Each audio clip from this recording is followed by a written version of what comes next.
अस्सलाम वालेकुम एवरीवन। तो आज हम टेस्ट डिस्कशन करने जा रहे हैं FLP1 की, जो कि according to the PMC first year physics में से था।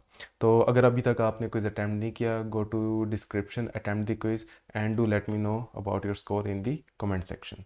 सो पहला क्वेश्चन हमारे पास, if a body of weight 10 newton raised through an height of 1 metre, the work done will B.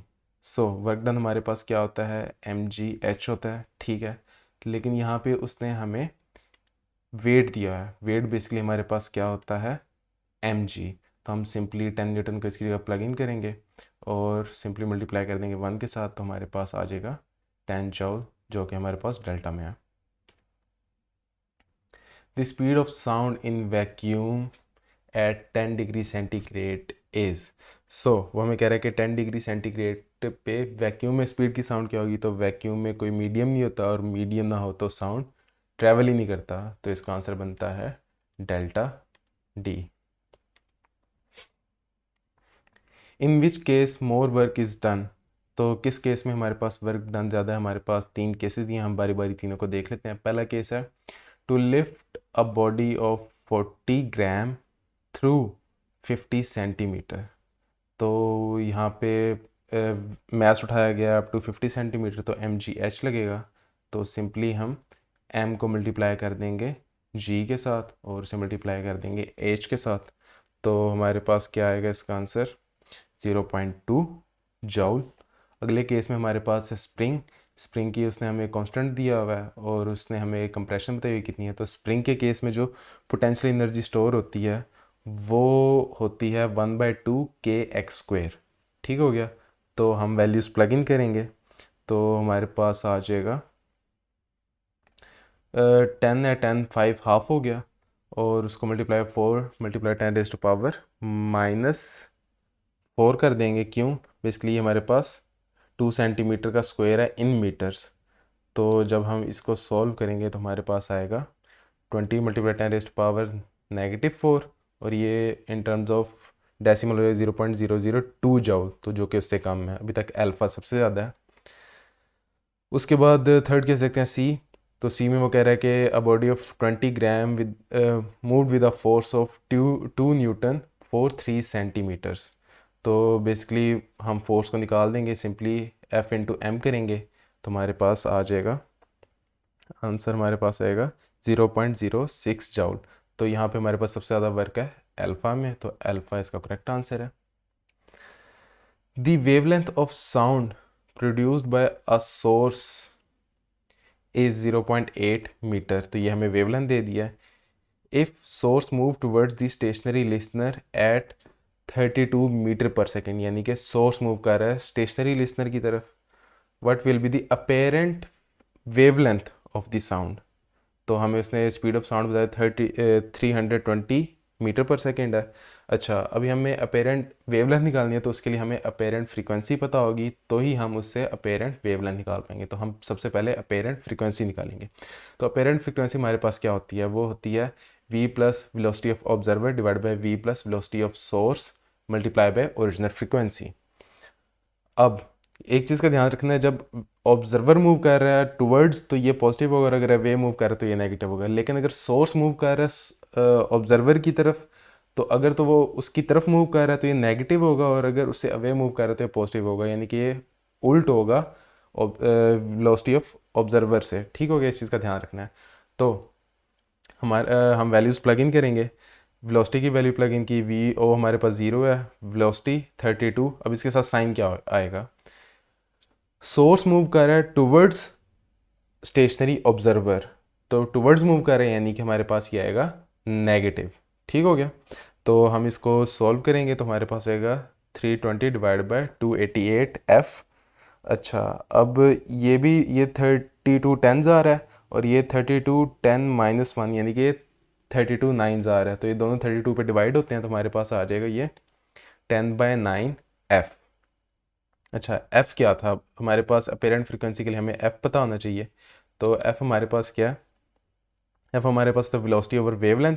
हमें वेलोसिटी भी पता है और हमें वेवलेंथ भी पता है, दोनों की वैल्यूज प्लग इन करेंगे जी।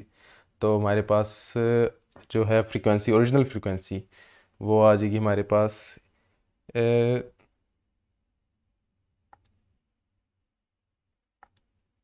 तो वो हमारे पास आ जाएगी 400 हर्ट्स। ठीक हो गया। अब हमारे पास अपेरेंट फ्रीक्वेंसी क्या आएगी? अपेरेंट फ्रीक्वेंसी हमारे पास आ जाएगी 4000 डिवाइड बाय 9, यानी कि अपेरेंट फ्रीक्वेंसी जो है वो थोड़ी सी ज़्यादा होगी ओरिजिनल फ्रीक्वेंसी से। ठीक हो गया। तो अगर फ्रीक्वेंसी बढ़ रही है, ठीक है, अगर अपेरेंट फ्रीक्वेंसी हमारे पास बढ़ रही है तो वेवलेंथ क्या होगी? कम होगी, यानी कि 0.8 से थोड़ी सी कम होगी। तो यहाँ पे थोड़ी सी कम आपको वो ऐसे नंबर्स देगा कि आपको एग्जैक्टली कैलकुलेट करने में अगर टाइम लग, वो अक्सर आपको इस तरह के नंबर अगर आप उन्हें डायरेक्ट कैलकुलेट करोगे ना तो आपका टाइम ज़्यादा लगेगा। तो वो आपको ऑप्शंस इस तरह से देगा कि वो विदाउट कैलकुलेटर सॉल्वेबल हो। तो इस केस में हमें इसको पूरा सॉल्व करने की ज़रूरत नहीं है। चार्ली हमारे पास इसका डायरेक्ट आंसर आ जाता है, क्योंकि वो 0.8 से कम नंबर यही है जो कि करीब है और कम है। A machine needs 100 joule of energy to raise a 10 kg block to a height of 6 meter. What is the efficiency? तो efficiency हमें पता है कि workout divide by work in होता है हमारे पास। तो हमारे पास वर्कआउट यहाँ पे क्या है? 1000 जॉल, या फिर जो वो काम कर रहा है वो बेसिकली जो वो काम कर रहा है वो हमारे पास वर्कआउट है। तो वो होगा 10 इंटू 10 यानी कि G multiply by height divide by 1000। तो हम इसको सॉल्व करेंगे तो हमारे पास आएगा 600 डिवाइड बाई 1000 और ये हमारे पास आएगा 0.6, यानी कि 60% इसकी एफिशिएंसी थी। चार्ली इसका करेक्ट आंसर है। विच one of the following is what? तो वॉट इन दोनों इनमें से वॉट का कौन सा यूनिट है? तो वॉट होता क्या है? वॉट हमारे पास होता है पावर, और पावर हमारे पास क्या होती है? पावर हमारे पास होती है work in terms of time. तो हमारे पास वर्क होता है newton metre divide by seconds. तो यहाँ पे हमारे पास डेल्टा करेक्ट आंसर है। A person runs first half of a straight track with velocity v1 जो कि है 2 metre per second. At what velocity he should run, यानी कि v2 उसकी क्या हो so that his average velocity is 4 metre per second. तो हमारे पास बेसिकली स्नैरियो समझ लेते हैं। स्नैरियो क्या है? ये हमारे पास एक ट्रैक है, ठीक है। इसको हमने दो हाफ से बना दिया, एक हाफ ये हो गया हमारे पास, दूसरा हाफ हमारे पास ये हो गया। तो फर्स्ट हाफ में इसकी वेलोसिटी है 2 मीटर पर सेकेंड, ठीक हो गया। वो कह रहा है कि इसकी v2 क्या हो, यानी कि वो पूछ रहा है कि v2 क्या हो कि जो इसकी एवरेज वेलोसिटी है वो हमारे पास 4 मीटर पर सेकेंड हो जाए, यानी कि 2 times of the velocity v1। ठीक है, यही है ना, 2 टाइम्स ऑफ वेलोसिटी v1 हो जाए। अब लोगों ने एक बहुत बड़ी गलती की होगी इस क्वेश्चन में। वो गलती क्या की होगी? उन्होंने एक एवरेज वेलोसिटी इक्वल रखी होगी v1 plus v2 divide by 2 equal रख ली होगी एवरेज वेलोसिटी। और जब इसको उन्होंने सॉल्व किया तो यहाँ से उन्होंने v2 निकाल ली होगी 6 मीटर पर सेकेंड, और अल्फ़ा में उन्हें वो मिल भी गया होगा और उन्होंने अल्फ़ा मार्क भी किया होगा, जो कि हमारे पास गलत आंसर है। क्यों गलत क्यों है? एवरेज वेलोसिटी जो होती है वो हमारे पास ऐसे ही है, वो होती है total distance divide by total time. ठीक हो गया। तो टोटल डिस्टेंस हमारे पास क्या होगा? Total distance velocity v1 multiply by time it took, यानी फॉर एग्जांपल अगर यहाँ पे वेलोसिटी v1 है और यहाँ पे वेलोसिटी डिफरेंट वेलोसिटीज हैं तो डिफरेंट टाइम लगा होगा। तो यानी कि जिस वेलोसिटी पे ज़्यादा टाइम लग रहा है उसका पोर्शन ज़्यादा होगा, ऐसे ही है। तो बेसिकली हमारे पास डिस्टेंस के v1 multiply by t1 plus v2 multiply by t2 divided by t1 plus t2, ये हमारे पास बनती है एवरेज वेलोसिटी। ठीक हो गया। अच्छा, अब ये क्वेश्चन मैं समझाता हूँ। ये बेसिकली क्वेश्चन एक मेरा फेवरेट यूट्यूबर है वेरिटाशिम, उसका नाम है, उसकी एक रिडल थी, ठीक है। तो मैं आपके कोर्स से रेलिवेंट थी तो मैंने इसको एज MCQ ऐड किया। अब ये क्वेश्चन देखने में बड़ा सॉल्वेबल लगता है लेकिन असल में ये सॉल्वेबल है नहीं। बेसिकली इसका आंसर बनता है डेल्टा एम नॉट पॉसिबल। वो मैं समझाता हूँ क्यों। वेलोसिटी v1 इक्वल है d बाई t1 के, ठीक है। अब अगर उसने 2v यानी कि एवरेज वेलोसिटी 2v है तो यानी कि डिस्टेंस डबल उसने तय करना है उतने ही डिस्टेंस में, ठीक है। तो वो ये टाइम तो पहले इस्तेमाल कर चुका है तो उसके बाद उसके पास टाइम बचता ही नहीं है। तो that's why it was impossible to solve this question. या यानी कि v2 की वैल्यू अगर आप इनफाइनाइट भी रखो तब भी ये पॉसिबल, ये स्नैरियो पॉसिबल नहीं है। देखने में डूएबल लगता है लेकिन है नहीं। Suppose volume of a gas in a cylinder is 3 centimeter cube. If the piston is kept fixed and gas is heated from 5 degree centigrade to 12 degree centigrade, the work done is। अब यहाँ पे जो change in volume है वो zero है। क्यों? क्योंकि जो पिस्टन है उसको फिक्स रखा गया है। तो अगर चेंज इन वॉल्यूम ज़ीरो है तो हमारे पास वर्क क्या आएगा? ज़ीरो। डेल्टा इसका करेक्ट आंसर है। 2 रेडियन इज इक्वल्स टू, तो वो हमें कह रहा है कि 2 रेडियन किस चीज़ के इक्वल है। तो उसके लिए हमें पता चाहिए 1 रेडियन किसके इक्वल है। 1 रेडियन किसके इक्वल है, इस आप डायरेक्ट वैल्यू याद रख सकते हो। मैं इसको इस तरह से देखता हूँ कि मुझे पता है कि 180 डिग्री या जो पूरा कंप्लीट सर्कल होता है 360 डिग्री वो इक्वल होता है 2 पाई रेडियन के। ठीक है, तो उसको मैं लिख सकता हूँ 2 पाई रेडियन, और 1 रेडियन करने के लिए मुझे 2 पाई से 360 को डिवाइड करना पड़ेगा। तो जब मैं उसको डिवाइड करूँगा तो मेरे पास क्या आएगा, 180 बाय पाई आ जाएगा, और वो क्लोज टू 60 होगा। ठीक है, तो उसने मेरे से 2 रेडियन पूछा तो वो क्लोज टू 120 होगा। तो यहाँ पे अल्फ़ा इसका करेक्ट आंसर है। वैसे जो 1 रेडियन की एग्जैक्ट वैल्यू है वो असल में हमारे पास ये होती है। An isochoric process is the one which takes place at, तो आइसोकोरिक प्रोसेस वो कह रहा है कि कौन सा है होता है। तो आइसोकोरिक से मुराद है कि चेंज इन वॉल्यूम ज़ीरो है। चेंज इन वॉल्यूम ज़ीरो है तो इसका मतलब है कि कांस्टेंट वॉल्यूम। ठीक हो गया। बाकी भी प्रोसेस हैं वो भी हम देख लेते हैं या रिवाइज कर लेते हैं, वो कौन से होते हैं। कांस्टेंट इंटरनल एनर्जी वाला प्रोसेस कौन सा होता है? इंटरनल एनर्जी कांस्टेंट चेंज नहीं हो रही तो इसका मतलब है टेम्परेचर चेंज नहीं हो रहा, और टेम्परेचर चेंज नहीं हो रहा तो इसका मतलब है हमारे पास ये आइसोथर्मल प्रोसेस है। कांस्टेंट एंट्रोपी क्या होती है सी में? कांस्टेंट एंट्रोपी वाले प्रोसेस को हम आइजेंट्रोपी कहते हैं। आपके कोर्स में इंक्लूडेड नहीं है लेकिन वैसे ही एक्स्ट्रा बता देता हूँ। कोर्स में आपके बिल्कुल भी आइजेंट्रोपिक का लफ्ज़ कभी भी नहीं आएगा, लेकिन जब एंट्रोपी हमारे पास कांस्टेंट हो तो हम उसको आइजेंट्रोपी कहते हैं। कांस्टेंट प्रेशर के केस में हमारे पास वो आइसोबैरिक प्रोसेस होता है। Two bodies of mass 1 kg and 2 kg have equal momentums, the ratio of their kinetic energies। तो हमारे पास mass 1 kg है, mass 2 kg है, इक्वल मोमेंटम है। ठीक है, और वो हमसे काइनेटिक एनर्जी की रेशियोज मांग रहा है। इक्वल मोमेंटम से उसके क्या मुराद है कि m1 v1 into m2 v2 equal है, और वो हमसे क्या पूछ रहा है, ke1 डिवाइड बाई ke2 की रेशियो मुझे बताओ। ठीक है, अब इस क्वेश्चन को करने की दो अप्रोचेज हैं, दोनों वेरी सिमिलर है। हम दोनों अप्रोचेज को देख लेते हैं। हम काइनेटिक एनर्जी से शुरू करते हैं। ठीक है, काइनेटिक एनर्जी से हम शुरू करते हैं तो 1/2 m1v1 square divide by 1/2 m2v2 square हो जाएगा। 1/2 आपस में कैंसिल आउट हो जाएंगे। हमारे पास पीछे क्या बचेगा, m1 m2 और v1/v2 होल स्क्वायर। ऐसे ही है। अच्छा, अब इसकी एक अप्रोच इसको सॉल्व करने की है कि हम ये यहाँ पे इक्वेशन छोड़ दिया। अब इस इक्वेशन को किसी तरीके यहाँ पे प्लग इन करना है, तो उसके बेसिकली दो तरीके हैं। पहला तरीका हम देख लेते हैं, हम वेलोसिटीज़ को एक साइड पे कर देते हैं और मैसेज को एक साइड पे कर देते हैं। तो हमारे पास क्या बनेगा, v1/v2 is equals to m2/m1। ठीक हो गया। और अगर मैं दोनों साइडों पे स्क्वायर कर दूँ, बेसिकली मैं स्क्वायर इसलिए कह रहा हूँ कि यहाँ पे ये v1/v2 स्क्वायर की फॉर्म में है। ठीक है, तो हमारे पास क्या आ जाएगा, m2 square divide by m1 square. अच्छा, हम वेलोसिटीज़ की इसी पॉइंट पे हम m2/m1 की जगह रिप्लेस v1/v2 को यहाँ पे कर सकते हैं, लेकिन वो हम क्यों नहीं कर रहे हैं? उसकी वजह यह है कि हमारे पास वेलोसिटीज़ ही नहीं गिवन, हमारे पास मैसेज गिवन है। तो हमें ये इक्वेशन मैसेज की फॉर्म में चाहिए। ठीक है, इसलिए हम इस v1/v2 को हम रिप्लेस करना चाह रहे हैं यहाँ से। ठीक है, तो यहाँ से अब हम रिप्लेस कर सकते हैं। हमारे पास v1/v2 होल स्क्वायर है, उसकी जगह हम इसको रिप्लेस कर देंगे। तो हमारे पास क्या आ जाएगा, m1/m2, और ये रिप्लेस हो m2 square divide by m1 square.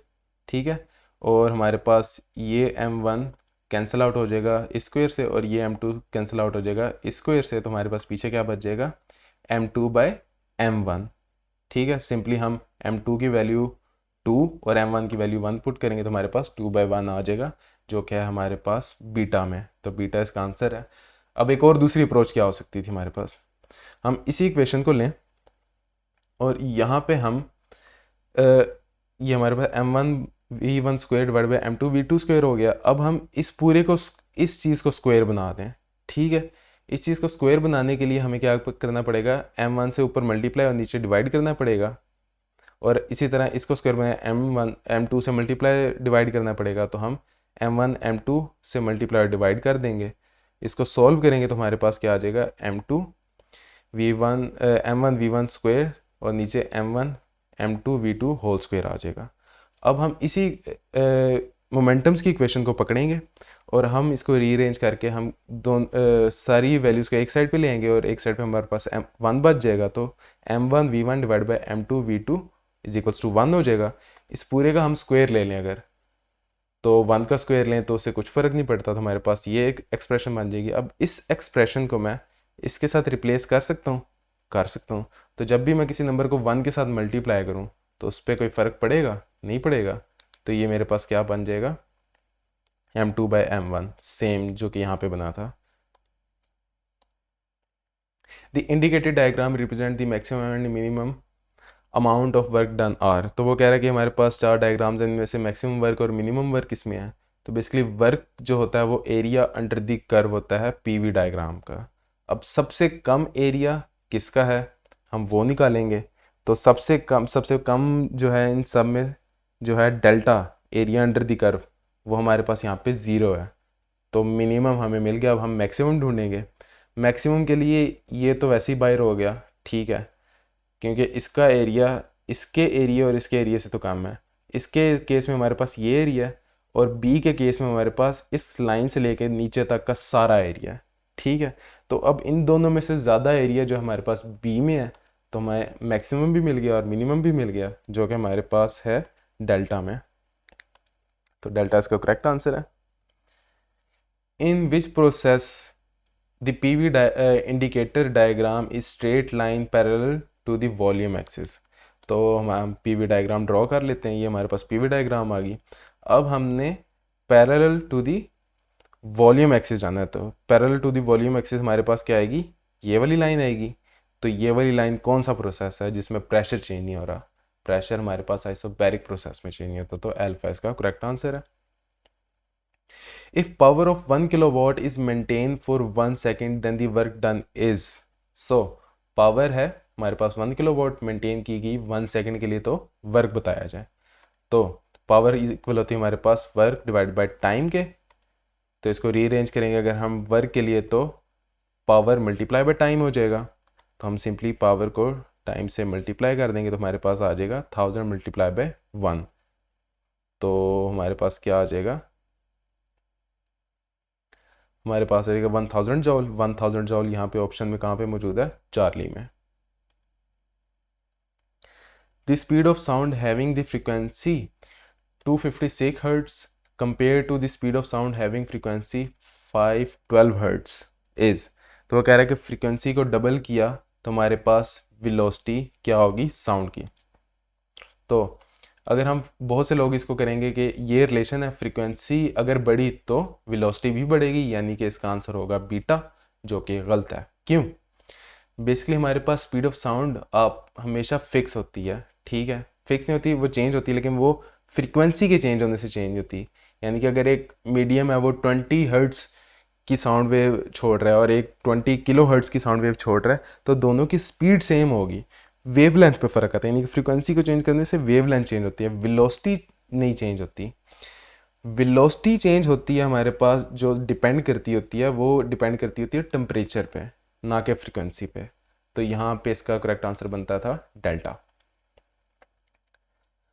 A string of length 20 centimetre can withstand a force of 10 Newton force. If a stone of mass 250 gram is tied to it and rotated in a vertical circle, vertical circle का case याद रखना, vertical का case और horizontal का case different होते हैं। Vertical का case है यानी कि हम इस तरह से घुमा रहे हैं और हॉरिजॉन्टल के केस में हम इस तरह से घुमा रहे हैं। तो जब हम हॉरिजॉन्टल में घुमा रहे हैं तो उसमें जो है वेट का कोई अमल दखल ही नहीं होगा, जबकि यहाँ पे वेट का अमल दखल होगा, ठीक है। इस चीज़ को ध्यान, तो हमारा ये वाला केस है तो इसमें वेट का अमल दखल होगा।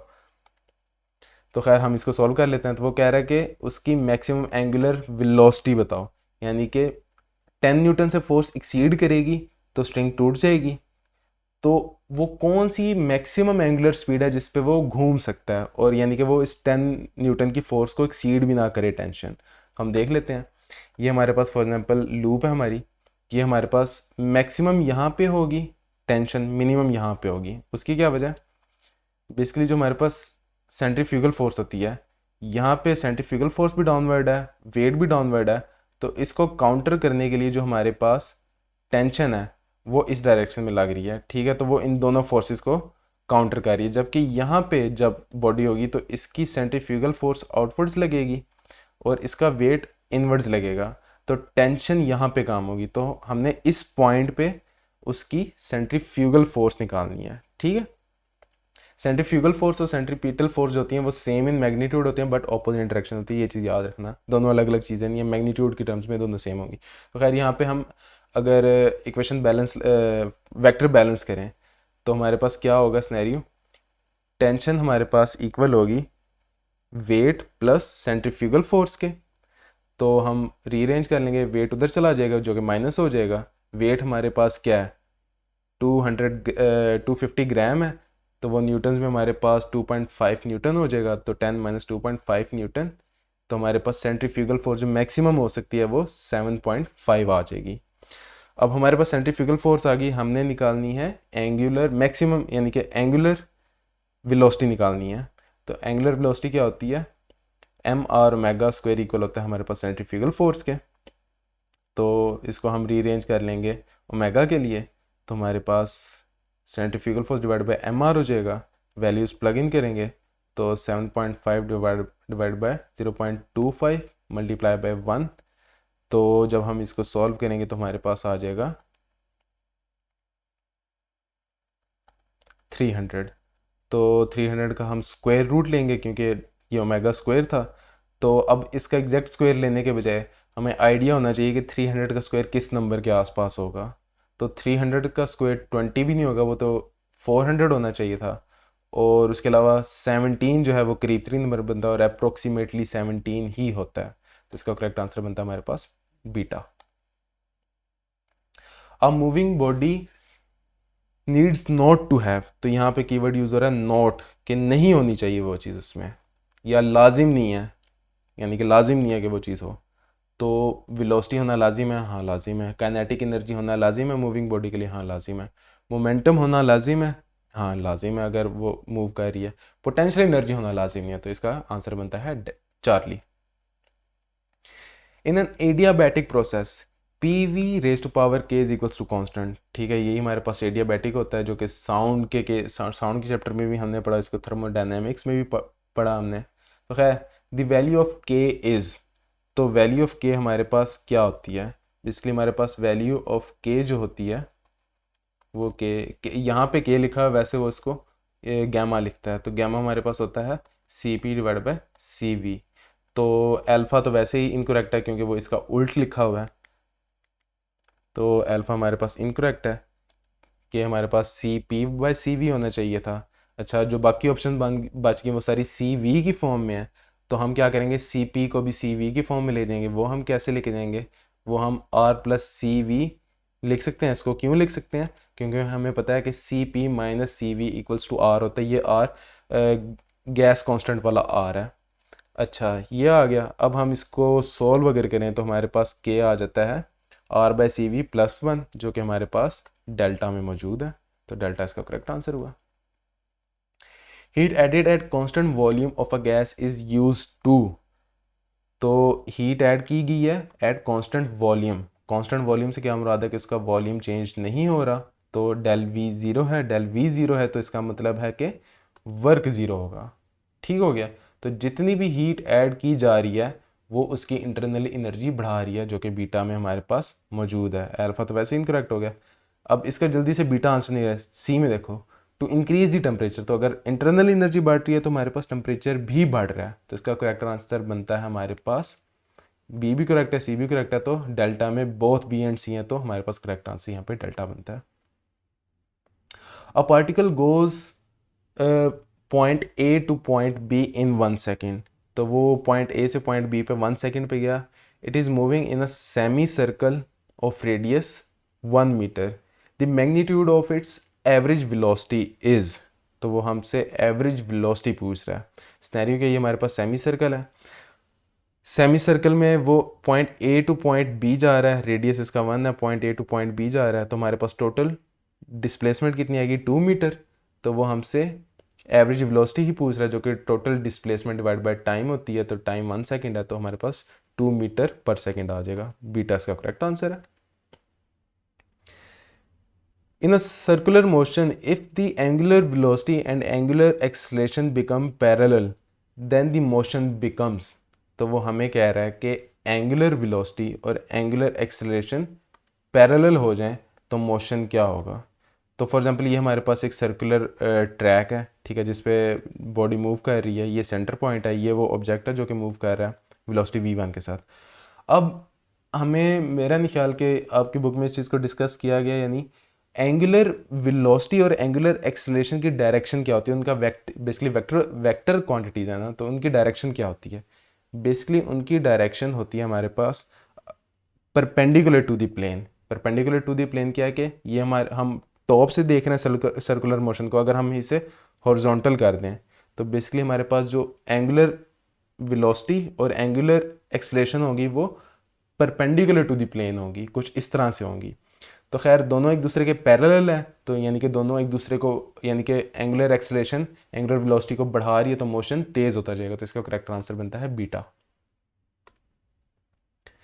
If displacement of an object is zero then distance is, तो वो कह रहा है कि डिस्प्लेसमेंट जीरो है तो डिस्टेंस क्या होगा।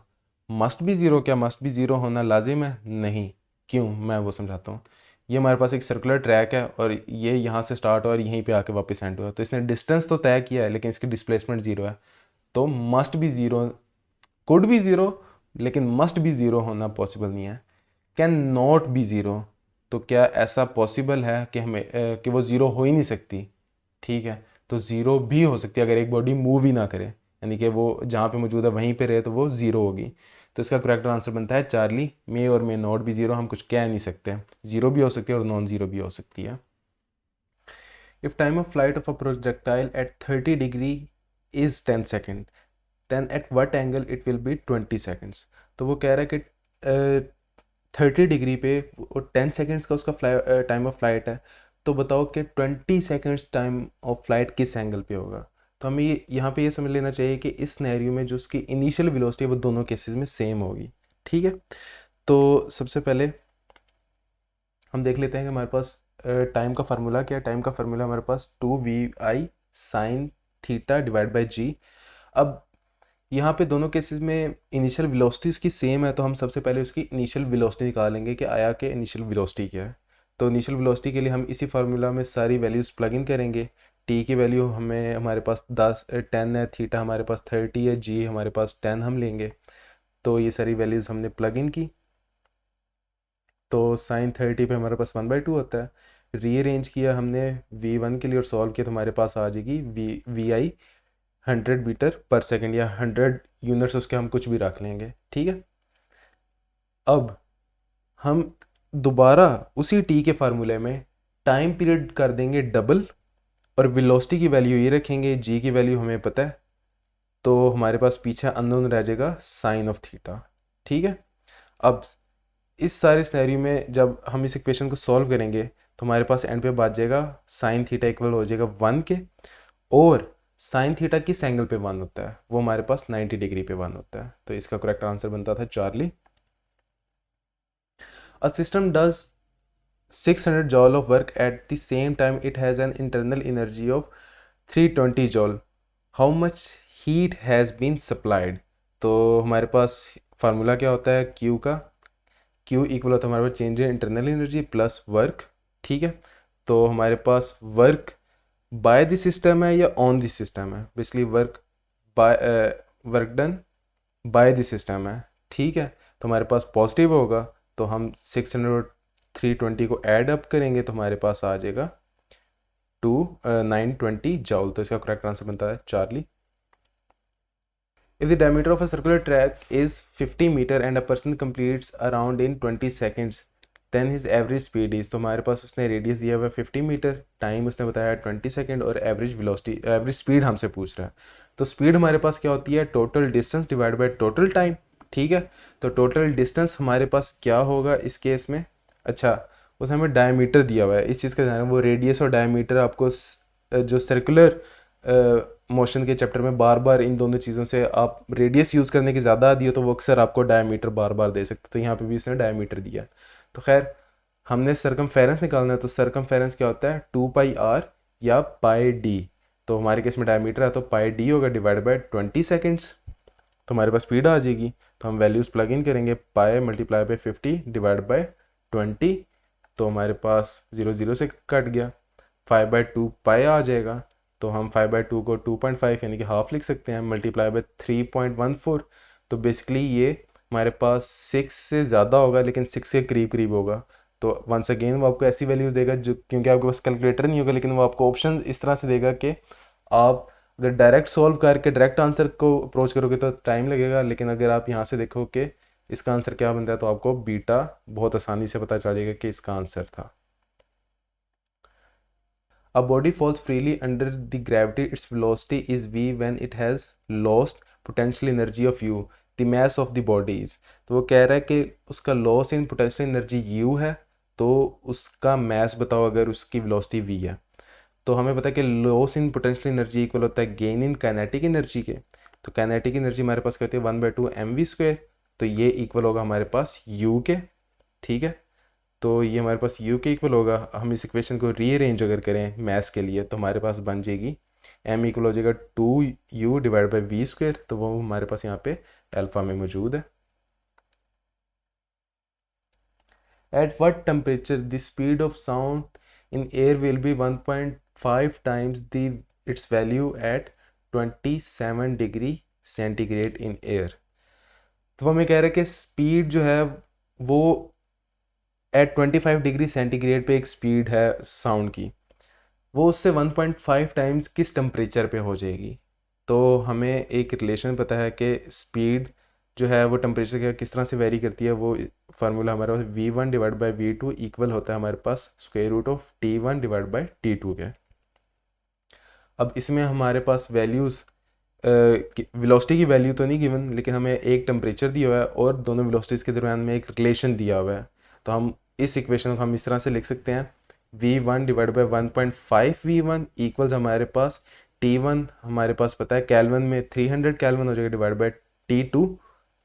अब यहाँ पे v1 से कैंसिल हो जाएगा, तो हमारे पास इक्वेशन बन जाएगी 1/5 और स्क्वायर रूट ऑफ 300 के डिवाइड बाय t2। अब यहाँ पे बजाय इसके कि मैं यहाँ पे स्क्वायर रूट लूँ, मैं दोनों साइडों पे स्क्वायर रूट ख़त्म करने के लिए स्क्वायर ले लेता हूँ। तो मैं स्क्वायर लूँगा और साथ ही मैं यहाँ पे पॉइंट ख़त्म करने के लिए ऊपर 10 से मल्टीप्लाई भी कर दूँगा, और यहाँ पे मैं 10 से मल्टीप्लाई करके ये वाला पॉइंट ख़त्म कर सकता हूँ, तो ये 10/15 भी हो जाएगा। अब मैंने इसी को सॉल्व किया तो मेरे पास स्क्वायर लूँगा तो क्या हो जाएगा 100/225 और ये 300 डिवाइड बाई t2 हो जाएगा।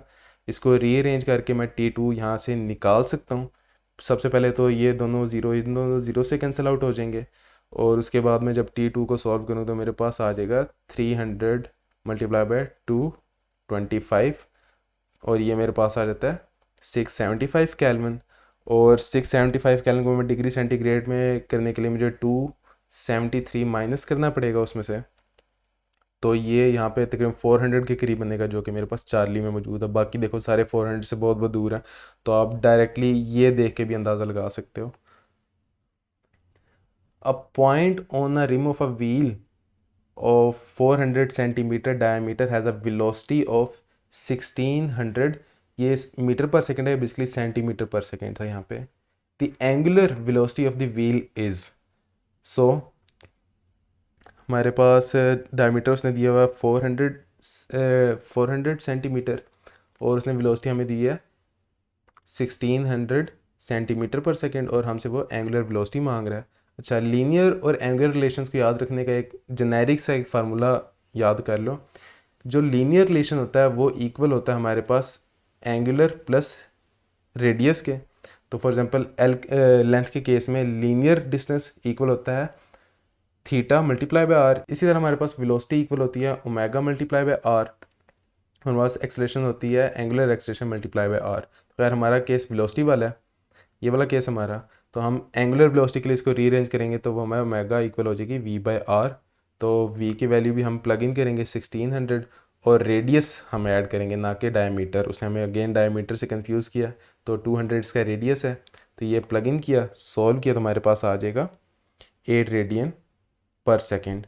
तो यहाँ पे हमारे पास करेक्ट आंसर बनता है इसका delta. A person can throw a stone to a maximum distance of 80 metre. तो 80 मीटर तक वो उसको मैक्सिमम थ्रो कर सकता है। What is the maximum height he can also throw this stone to. तो वो कह रहा है कि मैक्सिमम हाइट उसकी क्या होगी अगर उसकी मैक्सिमम रेंज 80 मीटर है। अब बहुत से लोग इसको डेल्टा मार करेंगे, क्यों? बेसिकली वो डेल्टा इसको इसलिए मार करेंगे कि वो रिलेशन उनको पता है एच इक्वल होता है मैक्सिमम रेंज डिवाइड बाय 4। तो वो बेसिकली इस 80 को 4 पे डिवाइड करके यहाँ से 20 निकालेंगे, जो कि गलत है। क्यों? क्योंकि बेसिकली ये हाइट जब मैक्सिमम रेंज होती है, ठीक है, तो उसमें जो मैक्सिमम रेंज के दौरान जो आपके पास हाइट होती है ये वो वाली हाइट होती है।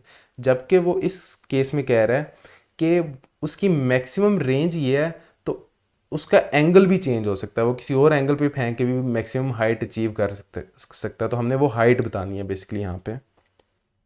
सो अब वो हाइट निकालने के लिए सबसे पहले तो हमें जब मैक्सिमम रेंज होगी उस पर हमें उसकी वेलोसिटी पता होनी चाहिए, वेलोसिटी क्या होगी। तो हम इनिशियल वेलोसिटी हमें पता होनी चाहिए। तो हम सबसे पहले इनिशियल वेलोसिटी निकालेंगे। हमें पता है मैक्सिमम रेंज कब होती है, एट 45 डिग्री, ऐसे ही है। तो हम 45 डिग्री के लिए इसको सॉल्व करेंगे। हमारे पास जो है रेंज वो इक्वल होती है VI² divide by g sine 2 theta. इसमें हमने थीटा की वैल्यू प्लग इन की। हमारे पास मैक्सिमम रेंज की वैल्यू गिवन है, जी भी गिवन है, सारी वैल्यूज़ गिवन है। तो हमने उनकी वैल्यू प्लग इन की और हमने VI² निकाल लिया 800। अब हम इसको VI² ही रहने देंगे, ना कि इसका स्क्वायर रूट लेंगे। उसकी एक वजह है, अब हम निकालेंगे हाइट, मैक्सिमम हाइट। हमें उसका एंगल पता है कि मैक्सिमम हाइट किस एंगल पे होती है। बेसिकली एक ऑब्जेक्ट को मैं 90 पे फेंकूंगा तो मुझे उसकी मैक्सिमम हाइट तब मिलेगी। तो यहाँ पे 90 के लिए सॉल्व करूँगा मैं से। हाइट का फार्मूला था हमारे पास VI² sign theta divide by 2G। तो यहाँ पे मेरे पास VI² की वैल्यू मैं बेसिकली ये वाली यूज़ करूँ, इसलिए मैं स्क्वायर रूट नहीं था लिया, क्योंकि H पे मुझे VI² ही चाहिए था। तो वो एक्स्ट्रा वर्क करने की ज़रूरत नहीं कि इसको स्क्वायर रूट लूँ और दोबारा से स्क्वायर लेके यहाँ पे यूज़ करूँ। तो H के लिए हम सॉल्व करेंगे। H हमारे पास 800 डिवाइड बाई 2 मल्टीप्लाई बाई 10, और साइन 90 हमारे पास 1 होता है, तो वो 1 से मल्टीप्लाई करो तो कोई फ़र्क नहीं पड़ता। और H हमारे पास इसको सॉल्व करेंगे तो आ जाएगा 40 मीटर। तो इसका करेक्ट आंसर बनता था Charlie. In a resonance tube which one of the following formed at the open end of the tube. So एक रेजोनेंट ट्यूब में ओपन एंड पे क्या होते हैं, नोड्स होते हैं, एंटी नोड्स होते हैं, नीदर ए नॉर बी, इधर ए और बी। तो हम देख लेते क्या होते हैं। हमारे पास रेजोनेंट ट्यूब कुछ इस तरह की ओपन ट्यूब होगी और वेव उसमें कुछ इस तरह की बनती है, तो ये एंटी नोड्स बनते हैं। तो इसका करेक्ट आंसर है beta. A wheel rotates with a constant angular speed of 60 rpm. What is the angle through which the wheel rotates in 2 seconds? तो बेसिकली आरपीएम जो होते हैं वो हमारे पास ओमेगा को ही लिखने का एक और तरीका है, एंगुलर वेलोसिटी को ही लिखने का एक और तरीका है। तो खैर हम सबसे पहले तो आरपीएम को हम चेंज करेंगे जो हमारे पास रेडियन पर सेकंड होता है उसमें, ताकि हम, क्योंकि हमारे पास ऑप्शंस भी उसी तरह से गिवन है। तो खैर अब इसको रेडियन पर सेकंड में कन्वर्ट करने के लिए 2 पाई से मल्टीप्लाई और 60 से हमें डिवाइड करना पड़ेगा, तो हमारे पास रेडियन पर सेकंड आ जाएगा। तो हमने इसको किया तो हमारे पास ओमेगा आ जाएगा 20 पाई रेडियन पर सेकंड। तो 20 पाई रेडियन पर सेकंड है, 2 सेकंड में कितना होगा, सिंपली 2 से मल्टीप्लाई कर देंगे तो हमारे पास 40 पाई रेडियन आ जाएगा डिस्प्लेसमेंट। तो इसका करेक्ट आंसर है beta. The internal energy of a piece of lead when beaten by hammer will be. तो इंटरनल एनर्जी क्या होगी जब उसको हैमर से पीटा जाएगा एक मेटल को। तो जब हम उसे मेटल से को पीटेंगे हैमर से तो उसका टेम्परेचर राइज करेगा, टेम्परेचर राइज करेगा तो उसकी इंटरनल एनर्जी भी बढ़ेगी। तो इसका आंसर है alpha. Which one of the following has the maximum audible frequency range. तो ये एक रटा बेस्ड क्वेश्चन था आपकी बुक में। उसने बताया कि डॉल्फिन्स की जो सबसे जो मैक्सिमम ऑडिएबल फ्रीक्वेंसी जो जानवर की होती है वो होती है डॉल्फिन्स की। तो इसका करेक्ट आंसर है alpha. On decreasing the temperature the frequency of an organ pipe will. So वो कह रहा है कि टेम्परेचर को हमने डिक्रीज़ किया तो उससे वेलोसिटी, उससे फ्रीक्वेंसी क्या होगी। तो खैर हमने टेम्परेचर को जब डिक्रीज़ करते हैं तो टेम्परेचर डिक्रीज़ करने से वेलोसिटी डिक्रीज़ होगी और वेलोसिटी के डिक्रीज़ होने से फ्रीक्वेंसी भी डिक्रीज़ होगी, तो इसका करेक्ट आंसर बनता है अल्फ़ा। अब यहाँ पे बहुत से लोगों का सवाल होगा कि फ्रीक्वेंसी के चेंज होने से, जब साउंड के केस में वेलोसिटी चेंज नहीं होती, तो वेलोसिटी के चेंज होने से फ्रीक्वेंसी चेंज हो सकती है या नहीं? तो हो सकती है, मैं समझाता हूँ क्या। हमारे पास फ्रीक्वेंसी और वेलोसिटी का रिलेशन कुछ इस तरह से है कि फ्रीक्वेंसी जो होती है वो डिपेंड करती है वेलोसिटी के ऊपर, यानी कि वेलोसिटी चेंज करने से फ्रीक्वेंसी चेंज होगी। वेलोसिटी इंडिपेंडेंट होती है फ्रीक्वेंसी के, तो ये चीज़ याद रखना कि अगर वो कहे कि फ्रीक्वेंसी चेंज करने से वेलोसिटी पे कोई फ़र्क पड़ेगा तो नहीं, लेकिन वेलोसिटी चेंज करने से फ्रीक्वेंसी पे फ़र्क पड़ेगा तो हाँ पड़ेगा। तो इसका इसलिए ये रिलेशन है कुछ इस तरह से, और इसका आंसर है alpha. A body with a weight 19.6 newton falls through 0.25 metre height, its kinetic energy will be. तो वो कह रहा है कि फॉल कर रही है तो हमने उसकी लूज इन पोटेंशियल एनर्जी बताना है, जो कि गेन इन काइनेटिक एनर्जी के इक्वल होगा। तो ये उसने हमें वेट दिया हुआ है, ये उसने हमें हाइट दी हुई है। अब हमने एम जी एच बताना है। हमारे पास वेट गिवन है जो कि एम जी होता है, तो सिंपली हमने इस वेट को हाइट से मल्टीप्लाई कर देना है, जो कि 0.25 है। तो मैं इस 0.25 को मैं लिख सकता हूँ 1/4, तो मैं 19.6 को मल्टीप्लाई कर दूँ 1/4 के साथ, यानी कि 19.6 को 4 के साथ डिवाइड करूँगा तो ये 20 के करीब है। तो इसका मतलब है कि डिवीजन में आंसर मेरे पास 5 के करीब आएगा, तो 5 के करीब यहाँ पे सबसे ज़्यादा बीटा है, तो बीटा इसका करेक्ट आंसर है 4.9 joule.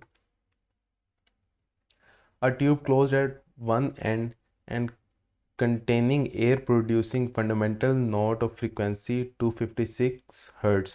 If the tube is open at both ends, the fundamental frequency will become. So वो हमें कह रहा है कि क्लोज ट्यूब के लिए फ्रीक्वेंसी ये है। अगर यही सारा स्नैरियो हो तो ओपन ट्यूब के लिए फ्रीक्वेंसी क्या होगी? तो हमें देख लेते हैं कि फॉर क्लोज ट्यूब क्या होगा। पहले तो स्नैरियो हम देख लेते हैं। तो फॉर क्लोज ट्यूब हमें बताया कि एफ एन जो होता है वो इक्वल होता है, फंडामेंटल फ्रीक्वेंसी इक्वल होती है N V divide by 4 L। ठीक है, तो इसका मतलब है कि हमारे पास यहाँ पे जो फ्रीक्वेंसी है वह 256 हर्ट्ज है।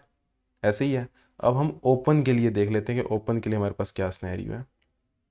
तो फॉर ओपन हमारे पास स्नैरियो होता है, अच्छा मैं क्लोज की फ्रीक्वेंसी को एफ डैश कह रहा हूँ और ओपन के लिए मैं एफ डबल डैश कह रहा हूँ यहाँ पे। तो खैर एफ डबल डैश इक्वल होता है N V divide by 2L होता है। ठीक है, अब अगर मैं एफ डैश यानी कि फ्रीक्वेंसी फॉर क्लोज को दोबारा से लिखूँ तो वो ये होगी। अब मैं अगर दोनों साइडों को 2 से मल्टीप्लाई कर दूँ तो मेरे पास ये स्नैरियो होगा। तो जब मैं इसको सिंप्लीफाई करूँगा तो ये मेरे पास हो जाएगा N V divide by 2L के, जो कि एफ एन डबल डैश यानी कि frequency fundamental frequency for open के इक्वल है। तो मैं इसको लिख सकता हूँ 2FN डैश इक्वल है एफ एन डबल डैश के। ठीक है, ये डबल डैश वाली टर्मिनोलॉजी अभी आर्जी तौर पे मैंने खुद से लगाया, आपकी बुक में वो इस तरह से नहीं करता। तो खैर हम इस तरह से लिख सकते हैं, यानी कि फ्रीक्वेंसी फॉर क्लोज को सिंपली 2 से मल्टीप्लाई कर दो तो वो हमारे पास फ्रीक्वेंसी फॉर ओपन ट्यूब आ जाएगी। तो यहाँ पे इसका करेक्ट आंसर बनता है अल्फ़ा 512 हर्ट्स, जो कि इसका डबल है। A body moves in a circle of diameter 8 meter with a constant speed of 8 meter per second. Experience a centripetal force of 1 to 8 Newton. What will be the mass of the body? So हमारे पास centripetal force का relation कुछ इस तरह से है, वो equal होता है M V square divide by R. तो एम के लिए इसको रीअरेंज करेंगे तो हमारे पास बन जाएगा F C R divide by V square equal हो जाएगा एम के। अब यहाँ पे हम वैल्यूज़ प्लग इन करेंगे, लेकिन प्लग इन करते वक्त ध्यान रखो कि हमें डायमीटर 8 दिया तो रेडियस 4 होगा, बाकी वैल्यूज़ वैसी की वैसी ही रहेंगी। 64 हमारे पास 8 का स्क्वायर आ जाएगा वेलोसिटी का। अब ये दोनों आपस में कैंसिल आउट हो जाएंगे, हमारे पास 2 मल्टीप्लाई बाई 4 इक्वल हो जाएगा 8 के, तो 8 के जी हमारे पास आंसर है beta. Work done by air when it expands from 50 litres to 150 litre at a constant pressure of 2 atm। तो यहाँ पे सिंपली हमने चेंज इन वॉल्यूम को मल्टीप्लाई कर देते हैं प्रेशर के साथ, लेकिन यहाँ पे मसला ये है कि उसने हमें यूनिट्स बड़े अनकन्वेंशनल दिए हैं, यानी कि जो हमने पहले कभी यूज़ नहीं किए। एक तो उसने हमें वॉल्यूम जो है वो लीटर्स में दिया हुआ है, दूसरा उसने हमें प्रेशर जो है वो एटीएम में दिया हुआ है, जबकि हमें पता है कि प्रेशर का एसआई यूनिट होता है वो पास्कल होता है और वॉल्यूम का एसआई यूनिट हमारे पास मीटर क्यूब होता है। तो खैर हम इन्हें कन्वर्ट कर लेंगे। हमें पता है कि 1 एटीएम केमिस्ट्री में भी हमने पढ़ा है वो इक्वल होता है ऑलमोस्ट 100,000 पास्कल के इक्वल, यानी कि 100 के इक्वल, ठीक है, 100 के पास्कल के इक्वल। और 1 लीटर जो होता है वो हमारे पास इक्वल होता है 1 डेसीमीटर क्यूब। डेसीमीटर क्यूब लिख लो, या फिर आप इसको लिख लो कि 0 पॉइंट डायरेक्टली ऐसे यूनिट्स में कन्वर्ट करो तो वो होता है 0.001 मीटर क्यूब। तो हम चेंज इन वॉल्यूम को, यानी कि हमारे पास change in volume 50 minus 150 100 change in volume है, उसको मल्टीप्लाई कर देंगे 0.001 के साथ, और उसको हम मल्टीप्लाई कर देंगे 200 के साथ, क्योंकि 2 एटीएम है। तो सिंपली इसको सॉल्व करेंगे हम, तो सॉल्व करेंगे तो 200 मल्टीप्लाई बाय 1000 ये वाला के मल्टीप्लाई बाय 0.1, इसको सॉल्व करने से आया। तो जब हम इसको सॉल्व करेंगे तो हमारे पास आ जाएगा 20,000 जाउल, और हम 20,000 जाउल को 20 किलो जाउल भी लिख सकते हैं। तो इसका करेक्ट आंसर है alpha. If an ideal gas is isothermally expanded then its internal energy will, तो आइसोथर्मली एक्सपेंड कर रहे हैं और हमें पता है कि आइसोथर्मल का मतलब है कि टेम्परेचर चेंज नहीं हो रहा। टेम्परेचर चेंज नहीं हो रहा तो इसका मतलब है इंटरनल एनर्जी चेंज नहीं हो रही, ठीक है। तो इसका मतलब है कि इंटरनल एनर्जी में कोई फ़र्क नहीं आएगा, रिमेन सेम, बीटा इसका करेक्ट आंसर है। अच्छा, ये थोड़ा डिफ़िकल्ट क्वेश्चन था, इसको भी हम देख लेते हैं कि क्या है। Two velocities time graph inclined at 30 degree and 45 degree with time axis the ratio of their accelerations are. तो हम इस क्वेश्चन को समझ लेते हैं वो कहना क्या चाह रहा है। ये हमारे पास फॉर एग्जाम्पल वीटी डायग्राम है, ठीक है। अब इस वीटी डायग्राम में एक जो हमारे पास ग्राफ है वो एट 45 डिग्री स्ट्रेट लाइन है, तो वो हमारे पास एक ये हो जाएगा। दूसरा जो हमारे पास वेलोसिटी टाइम ग्राफ है वो एट 30 डिग्री है। अब वो पूछ क्या रहा है, वो पूछ हमसे रहा है एक्सिलरेशन, ठीक है। और हमें पता है कि अगर हम वी टी ग्राफ की स्लोप लें तो वो हमारे पास होती है 80 ग्राफ, यानी कि सिंपली अगर हमें एक्सेलरेशन चाहिए तो हमें इन दोनों लाइंस की स्लोप पता होनी चाहिए। तो एक्सेलरेशन इक्वल होगी स्लोप की, क्योंकि वो एक्सेलरेशन की रेशो मांग रहा है इसलिए हम एक्सेलरेशन निकालना चाह रहे हैं। तो हम दोनों की बारी बारी एक्सेलरेशन स्लोप निकाल लेते हैं। तो अगर हम एट 45 डिग्री के लिए सॉल्व करें तो हमें पता है कि स्लोप इक्वल होती है राइज ओवर रन के, यानी कि राइज और रन की रेशो। तो 45 डिग्री पे, यानी कि एक कोई लाइन हो, वो 45 डिग्री पे जितना उसका राइज होगा, सॉरी एट 45 डिग्री, ठीक है, जितना उसका राइज होगा उतना ही उसका रन और राइज दोनों इक्वल होंगे, ठीक है। तो इस केस में तो जो इसकी स्लोप है एट 45 डिग्री वो हम कह सकते हैं कि वो 1 के इक्वल है, ठीक है। अब हम 30 डिग्री के लिए इसको सॉल्व करेंगे। अब 30 डिग्री के लिए सॉल्व करने के लिए हमें कुछ चीज़ों का पता होना चाहिए। अब बेसिकली हमने यहाँ पे भी राइज ओवर रन निकालना है, यानी कि हमने इस लाइन की और इस लाइन की आपस में रेशो निकालनी है। तो उसके लिए एक कॉन्सेप्ट रिवाइज कर लेते हैं कि साइन थीटा कोस थीटा असल में क्या होते हैं। असल में जो हमारे पास साइन थीटा होता है वो होता है हमारे पास परपेंडिकुलर ओवर हाइपोटेन्यूस, यानी कि वो हमारे पास होता है ये वाली लाइन और ये वाली लाइन की आपस में रेशो। और इसी तरह हमारे पास कोस ऑफ थीटा हमारे पास होता है बेस ओवर हाइपोटेन्यूस, यानी कि इस लाइन की रेशो और इस लाइन की रेशो। और इसी तरह हमारे पास जो tan ऑफ थीटा होता है वो होता है परपेंडिकुलर ओवर हाइपोटेन्यूस, यानी कि इस लाइन की रेशो और इस लाइन की रेशो। और हम tan थीटा को हम लिख सकते हैं sign theta divide by cause of theta. ऐसे ही है, ये चीज़ें आपने मैट्रिक में मैथ्स में पढ़ी होंगी। अब हमें असल में स्लोप क्या होती है, राइज ओवर रन, ठीक है, ऐसे ही है। तो राइज ओवर रन जो है वो परपेंडिकुलर ओवर हाइपोटेन्यूस ही तो है, यानी कि tan ऑफ थीटा ही तो असल में हमने निकालना है। अब आपको मैंने कहा था कि साइन और कोस की वैल्यू ज़रा याद रखो, tan की तो मैंने कहा ही नहीं था, तो tan की आपको याद रखने की ज़रूरत भी नहीं है। क्यों? क्योंकि tan ऑफ थीटा इक्वल होता है sign theta divide by cos theta. तो हमें दोनों साइन और कोस दोनों की वैल्यू 30 पे हमें पता है, तो हम साइन थीटा यानी कि sine at 30 divide by cos at 30 solve करेंगे तो वो हमारे पास आ जाएगा 1/√3। तो एक हमारे पास 1 आई, दूसरी हमारे पास 1/√3 आई। पहले 30 वाली है, बाद में 45 वाली है, तो हम 1/√3 को डिवाइड कर देंगे 1 के साथ, तो ये हमारा आंसर है। लेकिन आंसर में कहीं पे भी इस फॉर्म में दिया तो हम इसको थोड़ा सॉल्व कर लेंगे। तो अगर हम इसको सॉल्व करें तो हम लिख सकते हैं इसको 1/√3, तो यही हमारे पास चार्ली में गिवन है, तो चार्ली इसका करेक्ट आंसर है। What is the speed of the tip of second's hand which is 10 centimetre long? तो 10 सेंटीमीटर लॉन्ग है, तो वो कह रहा है कि इसकी स्पीड बताओ, लीनियर स्पीड बेसिकली पूछ रहा है। तो उसके लिए पहले हमें उसकी एंगुलर स्पीड पता होनी चाहिए। तो एंगुलर स्पीड जो है सेकंड हैंड की क्या होती है, बेसिकली सेकंड हैंड एक पूरा चक्कर कितनी देर में काटता है, 1 मिनट में। तो हम कह सकते हैं कि 1 RPM यानी कि 1 राउंड पर सेकंड इसकी एंगुलर स्पीड है। तो हाँ, हम कह सकते हैं हम 1 RPM को बेसिकली अब हम रेडियन पर सेकंड में कन्वर्ट कर लेंगे। तो उसके लिए हमें 1 को मल्टीप्लाई करना पड़ेगा 2 पाई डिवाइड बाय 60 के साथ, तो हमारे पास रेडियन पर सेकंड हो जाएगा वो। और हमारे पास एंगुलर वेलोसिटी आ गई, तो हम उसको आर से मल्टीप्लाई करके लीनियर वेलोसिटी निकाल सकते हैं। तो लीनियर वेलोसिटी को हमने सेंटीमीटर्स में ही रहने दिया है, ठीक है, क्योंकि हमारे पास ज़्यादातर आंसर जो है वो सेंटीमीटर में है। तो जब हम इसको सॉल्व करेंगे तो हमारे पास आ जाएगा 2 multiply by pi divide by 60 multiply by 10। तो ये ज़ीरो इस ज़ीरो से कट गया, हमारे पास पीछे क्या बचा 6.28 डिवाइडेड बाय 6। तो ये 1 के करीब बनेगा और थोड़ा सा 1 से ज़्यादा होगा, और ये होगा सेंटीमीटर पर सेकंड में। तो हमारे पास इसका करेक्ट आंसर बनता है alpha. The ratio of distance to displacement along a semi circle of diameter R is. तो वो कह रहा है कि डिस्प्लेसमेंट और डिस्टेंस की रेशो क्या होगी for a semi circle of diameter R, ठीक है।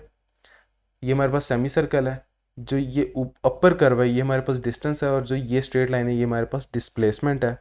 तो इसकी लेंथ क्या होगी हमारे पास, हमारे कंप्लीट सर्कल होता है 2 पाई आर, ठीक है। तो उसको 2 से डिवाइड करेंगे तो हमारे पास सेमी सर्कल आ जाएगा, यानी कि पाई आर। ये आर और ये आर डिफरेंट है, ये रेडियस वाला आर है ये, बल्कि जबकि ये डायमीटर आर दिया हुआ है। और खैर जो कि उसकी ये स्ट्रेट लाइन होगी ये डायमीटर के इक्वल होगी, यानी कि 2R होगी। तो वो हमसे रेशो मांग रहा है डिस्टेंस डिवाइड बाय टाइम, ठीक है, डिस्टेंस डिवाइड बाय डिस्प्लेसमेंट। तो हम उन दोनों की रेशो लेंगे, आर आर से कैंसिल हो जाएगा, पाई/2 आंसर आ जाएगा। तो चार्ली इसका करेक्ट आंसर है। 2 persons take different reference state for zero potential energy. The change in potential energy for the 2 persons on the same height is। अच्छा, ज़ीरो ग्रेविटेशनल पोटेंशियल एनर्जी, यहाँ पे कौन सी पोटेंशियल एनर्जी है उसकी बात नहीं कर रहा है, लेकिन फॉर एग्जांपल हम ग्रेविटेशनल पोटेंशियल एनर्जी की बात करें तो वो ज़ीरो होती है एट इनफाइनाइट, और जैसे जैसे आप टूवर्ड्स दी सेंटर मूव करते जाते हैं तो वो नेगेटिव में इंक्रीज होती जाती है, ठीक है। तो खैर वो कह रहा है कि उस दो बंदे उन्होंने ज़ीरो रेफरेंस डिफरेंट लिया है, ठीक है। तो लेकिन उनका चेंज इन पोटेंशियल एनर्जी क्या होगा, तो चेंज इन उनका पोटेंशियल एनर्जी सेम होगा। अगर समझाता हूँ क्या, ये एक हमारे पास पॉइंट है जहाँ पे है ज़ीरो, ठीक है।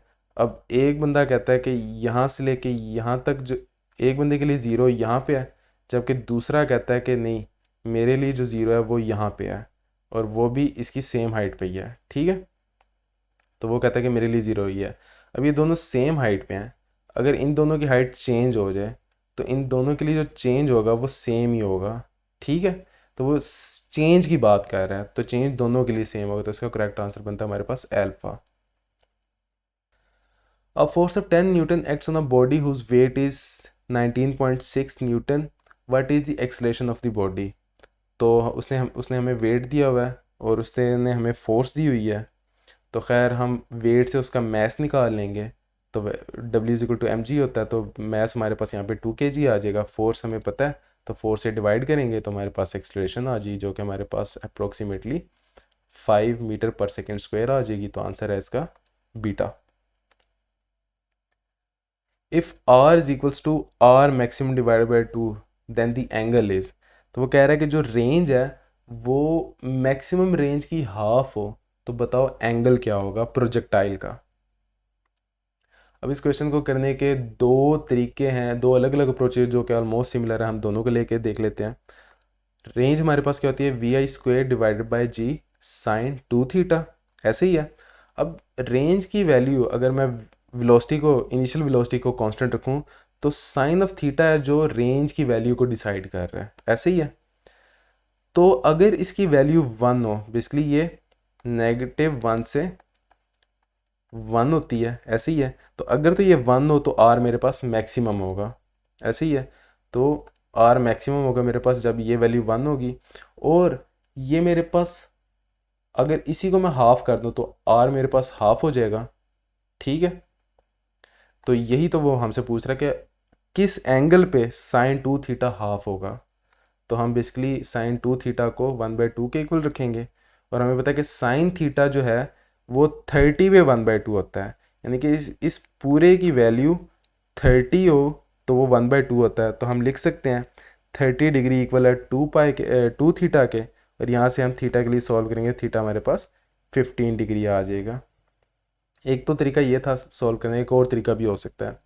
एक और तरीका क्या है, रेंज इक्वल है हमारे पास आर मैक्सिमम, बेसिकली जो ये चीज़ होती है यही तो हमारे पास आर मैक्सिमम होती है, we I square divide by g. तो हम इस फॉर्म में भी लिख सकते हैं, आर इक्वल है range maximum sine two theta के। तो खैर हमारे केस में हमारे पास आर की वैल्यू क्या है, 1/आर मैक्सिमम डिवाइड बाई टू। तो वो वैल्यू हम प्लग इन करेंगे, R maximum divide by two equal है R maximum sine two theta. R maximum से कट जाएगा, हमारे पास पीछे क्या बचेगा, साइन टू थीटा इक्वल हो जाएगा हमारे पास 1/2 के। तो हम यहाँ पे थीटा के लिए इसको भी सॉल्व करेंगे तो सेम सिनेरियो बन जाएगा, तो 15 डिग्री आ जाएगा। A motorcyclist going in a circular track at constant speed has, तो सर्कुलर ट्रैक पे कांस्टेंट स्पीड पे जा रहा है तो उसके पास क्या क्या होगा, उस पर कांस्टेंट फोर्स लग रही होगी, हाँ लग रही होगी, जो कि हमारे पास होगी सेंट्रीपिटल फोर्स, सेंट्रीफ्यूगल फोर्स होगी। अ कांस्टेंट एंगुलर वेलोसिटी, तो हाँ उसकी वेलोसिटी एंगुलर होगी, कांस्टेंट होगी। कांस्टेंट एक्सेलरेशन भी होगी, सेंट्रीपिटल फोर्स है तो सेंट्रीपिटल एक्सेलरेशन भी होगी। तो ऑल ऑफ दीज इसका करेक्ट आंसर है delta. If a particle is moving in a circle make equal angle in equal time its velocity is, तो यानी कि उसकी एंगुलर वेलोसिटी जो है वो उसकी कांस्टेंट है, तो हम देख लेते हैं। लेकिन वो उसकी लीनियर वेलोसिटी की बात कर रहा है, तो remain same, changes direction only, changes its magnitude only। तो इसका करेक्ट आंसर है बीटा, के चेंजेस इट्स डायरेक्शन ओनली, उसका मैग्नीट्यूड उतने का उतना ही रहेगा। If the radius of a circular path is quadrupled with without, sorry यहाँ पे एक कीवर्ड गलत है, यहाँ पे विदाउट है, without changing its frequency of rotation then its centripetal force will be. अच्छा एक और चीज़, फ्रीक्वेंसी ऑफ रोटेशन क्या होती है, फ्रीक्वेंसी ऑफ रोटेशन आरपीएम, यानी कि ये भी आपके पास ओमेगा को ही लिखने का एक और तरीका है। तो वो कह रहे हैं कि ओमेगा चेंज नहीं हो रहा हमारे पास, यानी कि एंगुलर वेलोसिटी चेंज नहीं हो रही हमारे पास। तो खैर सेंट्रीपिटल फोर्स इक्वल होता है एम आर ओमेगा स्क्वायर के, तो ये चीज़ तो चेंज नहीं हो रही। अगर मैं रेडियस इसका 4 टाइम्स बढ़ा दूँ तो उससे सेंट्रीपिटल फोर्स क्या होगी, वो भी 4 टाइम्स बढ़ेगी। तो इसका करेक्ट आंसर है Charlie. The percentage of error in Newton's formula for speed of sound is, तो न्यूटन ने स्पीड ऑफ साउंड क्या कैलकुलेट की थी, बेसिकली वो उसने कैलकुलेट की थी 280 मीटर पर सेकंड, जबकि एक्चुअल जो वेलोसिटी है वो है 332 मीटर पर सेकंड। तो इसमें जो परसेंटेज एरर है, परसेंटेज एरर हम कैसे निकालेंगे, बेसिकली हम इन दोनों को आपस में डिवाइड करके 100 से मल्टीप्लाई कर देंगे, तो हमारे पास ये आता है 84%। तो असल में 84, ये कितना एरर कितना यहाँ पे 16% यहाँ पे एरर है, तो इसका करेक्ट आंसर है चार्ली।